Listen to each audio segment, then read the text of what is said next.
In the crime-ridden streets of Gotham City, only one is there to protect its people from all villainy. Bruce Wayne, otherwise known as the Dark Knight, the Batman. Through his many adventures and all the villains he's faced, all the friends he's made, and the family that was formed from his life of being a superhero, Bruce Wayne was able to form a society that would defend Gotham City from any and all crime. But what happens if the legacy of the Batman ended before it began?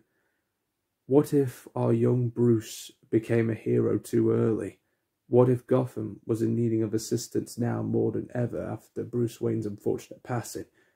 What if the attendant became the attendee? Follow me into this endless multiverse, and let's ponder today's question. What if Alfred became the Batman? The events that happen in Crime Alley happen all too similar to what we originally know. But unfortunately in this universe, Bruce decided to become a hero too early, and just like his parents, was gunned down in the same alley. Alfred rushed over to check where the sound came from, only to find that his guarding had been completely torn apart in only 5 seconds, leaving the butler without a purpose and without a job. Following his retirement, he took a lot of time to ponder himself, taking boxing classes, drinking, and even more pondering. But one day in the diner, a young man who was a stand-up comedian asks what will he do now that the Waynes are no more. This former butler didn't know what to think of it. He was lost without the Waynes. He had sworn to protect them, but now that they're all dead, he does not have a purpose anymore.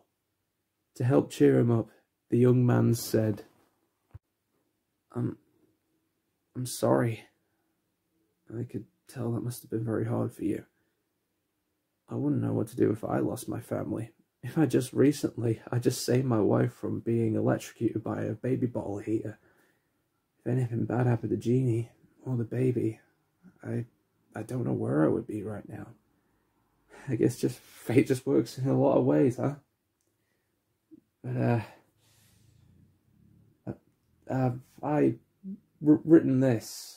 I hope it lights the spirits a bit. If you don't want me to, just say, but, I've been working on a few jokes recently, and, well, I think this is my finest work. Well, I say finest, it was the finest work according to Jeannie, but, there were these 2 guys who were locked away in a lunatic asylum, and one night they decided they didn't like living in an asylum anymore, and who could blame them? The food must be pretty crap, especially the stew, so they decided to escape.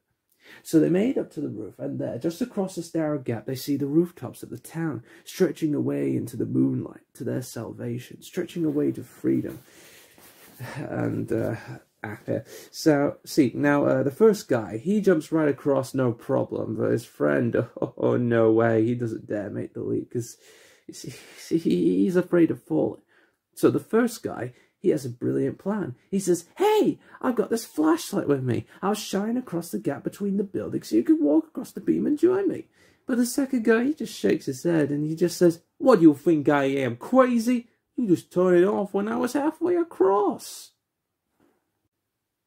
After a few chuckles were heard inside the diner, the young man went back to his wife and child, and Alfred went back to the lonely Wayne Manor. Lonely. Until a bat broke through the windows of the manor. And there it was.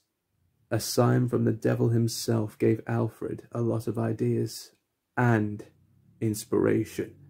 And after years of training, going to different countries, to finding different ways to master martial arts, and with a little help from Lucius Fox, Alfred was reborn as our universe's Batman. However, Alfred's new origin isn't the only thing of interest in this universe. As Alfred assumed his new role as this world's Batman, another origin was about to take place in Arkham Asylum.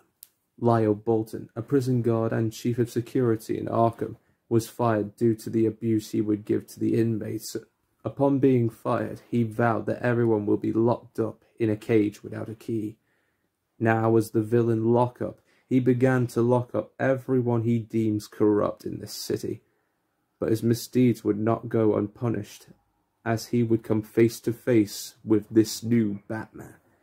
However, Mr. Pennyworth soon realized he was getting old, and his movements were becoming slow and weak as Lockup beats him down into a bloody pulp.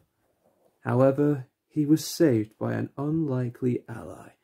A young boy who tried to steal the wheels of the Batmobile helped Alfred when he needed help the most. After healing up and getting a much-needed bit of rest, Alfred once again faces Lockup aboard his prison ship, freeing the innocents of Gotham along the way, and after a bloody death match that explodes the ship, Alfred was known as the victor. However, Mr. Bolton was nowhere to be found. Alfred would later attend to his wounds inside the Batcave, and pondered to himself, how will Gotham remain in a state of safety and peace now that Oswald Cobblepot has taken Wayne Enterprises? Gotham is still a crime-ridden mess, and villains like Lockup would pop up someday, no matter what he tries to do. Thankfully, Mr. Pennyworth's shining hope came to him. The young boy that saved his life had found the Batcave with ease, and Alfred knew he was about to have a brilliant idea.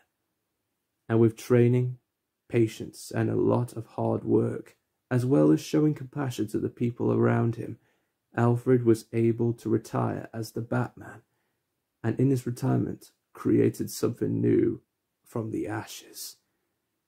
As of this day, Gotham City would be introduced to its protector, its savior, and its new Dark Knight, Nightwing, also known to this universe as Jason Todd.